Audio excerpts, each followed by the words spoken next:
Tēnā koutou katoa tonight in your Thursday night news bulletin. MP for Waiariki Tururo Flavel says iwi are mobilising for the clean-up of the coast.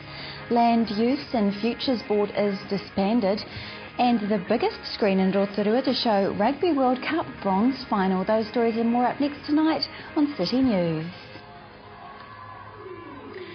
There has been no reported change in the Rena situation, so pumping of oil off the stricken cargo ship resumed today. Fine weather meant salvors were able to reboard the vessel and carry out general safety assessments before more salvors reconnected oil transfer equipment.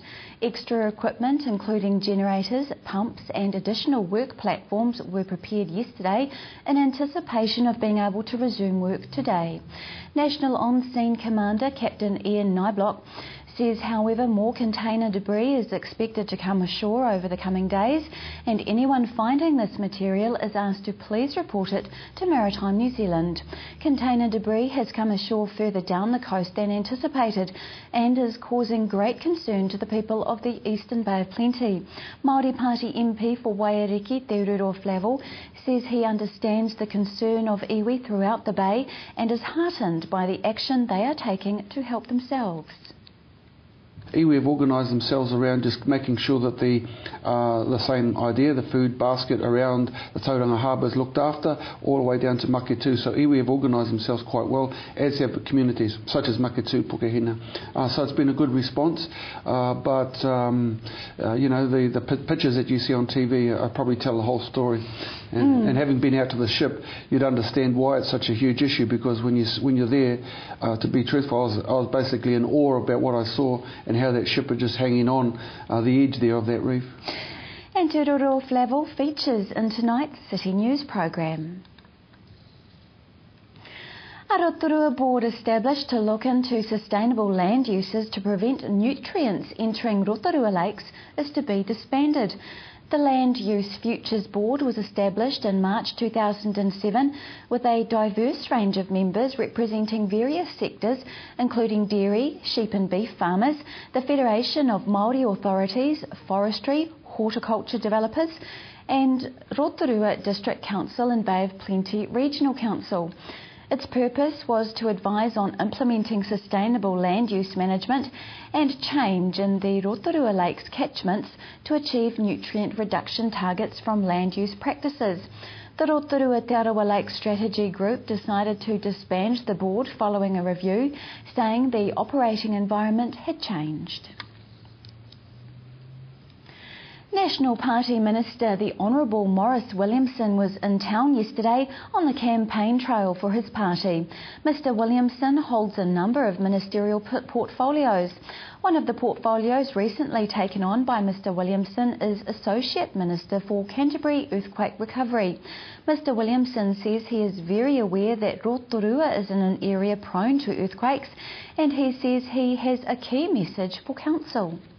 So what we're saying to all the councils, go back and look at your earthquake-prone buildings and then put in place a program that will strengthen those, go back and retrofit and strengthen them where they can be. In some cases, some unreinforced masonry buildings will have to actually be demolished. But make that judgment call quickly. We'd given them a long time frame in the past. I think Canterbury Earthquake has now brought that forward. In sport tonight, Rotorua hosts the first round of the Contact Tri-Series next month. The Rotorua event has been the traditional season opener for some time. However, this year the Blue Lake event is coming forward 2 weeks to November the 5th to accommodate the Barfoot and Thompson ITU World Cup race in Auckland on November the 20th. But far from being seen as a negative, the triathlon community has embraced the idea, with many seeing it as a perfect lead-in race to the Auckland event, with 2 weeks to then put the finishing touches to their preparation. For further information on the event, visit triseries.co.nz. The biggest screen in Rotorua will show the bronze final, Wales vs Australia, tomorrow night at the Convention Centre. The bronze final will screen live on the 7.5 metre wide screen within the theatre at the Rotorua Convention Centre. The doors will open at 6 p.m. and there will be 2 hours of entertainment, including Rotorua Intermediate and Sheeja's Greedy bands. The kiddie zone areas will be inside the concert chamber and banquet rooms. The bronze final fan zone promises to be a great evening for families, and any Welsh and Australian residents or visitors wanting to watch the match on the big screen in town will be most welcome. To weather now. Tonight, fine southerlies tending westerly, overnight a low of 7. Tomorrow, cloudy periods, chance late shower, southwest easing, a high of 21 and low of 11. Outlook becoming fine, chance afternoon shower, westerly winds, a high of 21 and low of 9.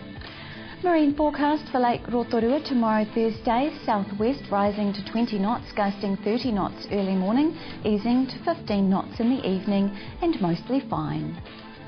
If you've missed any of tonight's bulletin, you can watch it again by going to tvrotorua.co.nz and click on the View Latest City News link.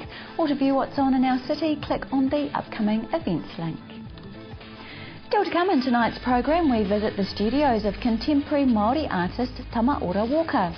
Fish and Game Officer Anthony Van Dorp talks about the new fishing season, but after the break I'm in the studio with MP Thururo Flavel.